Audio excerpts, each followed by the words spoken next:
नमस्कार दोस्तों, स्वागत है आपका मेरे चैनल पे। दोस्तों, जैसा कि आप जानते हैं कि डीआरडीओ ने Astra beyond visual range air to air missile बनाई है। ये हमारे फाइटर जेट से लॉन्च की जाती है। तो अब दोस्तों उसी तरह से इसी टेक्नोलॉजी के ऊपर आधारित vertically launched short range surface to air missile के ऊपर भी काम शुरू कर दिया गया है। आज हम इसी के ऊपर बात करेंगे। चलिए दोस्तों शुरू करते हैं।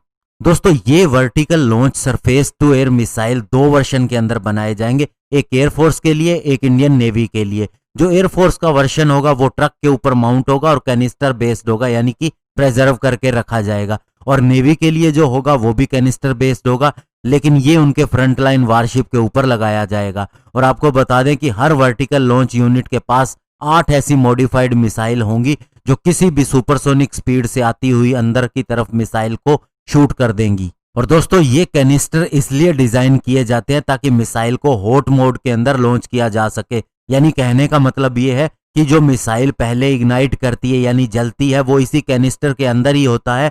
और इससे बेनिफिट ये होता है कि इन सरफेस टू एयर मिसाइल को जल्द से जल्द लॉन्च किया जा सकता है, उस केस में जब बहुत सी मिसाइल्स अंदर आ रही हों। और इस vertical launch surface to air missile system की खासियत ये होती है कि ये एकदम क्विकली रिएक्ट करते हैं, यानी बहुत तेजी से रिएक्ट करते हैं। और दोस्तों, इसके अलावा ये सुपरसोनिक सी स्किमिंग टारगेट, यानी कि जो मिसाइल रडार को चकमा दे सकती है और बहुत नीचे फ्लाई करती है, उनको तो टक्कर दे ही सकता है। इसके अलावा एयरक्राफ्ट और यूएवी और अन्य म्यूनिशन को भी किल कर सकता है। और दोस्तों, अगर इसकी रेंज की बात करें तो इसका पहला वर्जन जो आएगा उसकी रेंज 40 से 50 किलोमीटर होगी, और इसका जो दूसरा वर्जन आएगा उसकी रेंज 80 किलोमीटर तक होगी। और इससे पहले दोस्तों अस्त्रा मिसाइल को भी जब बनाया गया था, जब ये डेवलपमेंटल फेज के अंदर थी, तो इसे ground based vertical launch system से टेस्ट फायर किया गया था। और उसके बाद इसे frontline fighter jet Sukhoi 30 MKI के साथ में परीक्षण किया गया था।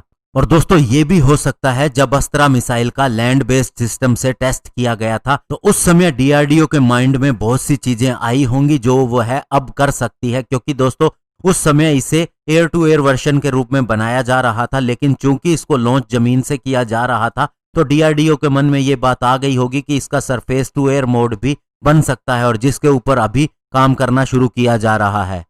और दोस्तों, अगर हम बात करें vertical launch short range surface to air missile family की, यानी इसके एक सिस्टम के अंदर क्या क्या होगा, तो इसके अंदर दोस्तों एक ट्रक माउंटेड कमांड होगी। इसके अलावा कंट्रोल यूनिट होगी जिसके पास एक रडार सेंसर भी होगा, और 4 से 6 मिसाइल भी होंगी। और दोस्तों, इसके अलावा एक ट्रक ऐसा होगा जो दोबारा से मिसाइल को भरने के काम आएगा। ये हम बात कर रहे हैं एयरफोर्स वेरिएंट की। और अगर हम बात करें नेवी के सिस्टम की, तो उसके अंदर दोस्तों इसे इंटीग्रेट किया जाएगा वारशिप के मेन और सेकेंडरी रडार सिस्टम के साथ में, ताकि यह ट्रैक कर सके और डिटेक्ट कर सके आने वाली मिसाइल को। और दोस्तों, अभी इंडियन एयरफोर्स इसके ऐसे वर्जन को देख रही है जिसे इजीली ट्रांसपोर्ट किया जा सकता हो C-130 एयरक्राफ्ट या फिर IL-76 एयरक्राफ्ट से, ताकि जहां भी इसकी जरूरत हो इसे डिप्लॉय किया जा सके। और साथ ही दोस्तों, ये Akash short range surface to air missile system को भी सप्लीमेंट देगा। और दोस्तों, नेवी को भी इसकी ज्यादा से ज्यादा जरूरत है, क्योंकि यह अपने पुराने हो रहे इसराइल द्वारा सप्लाई किए गए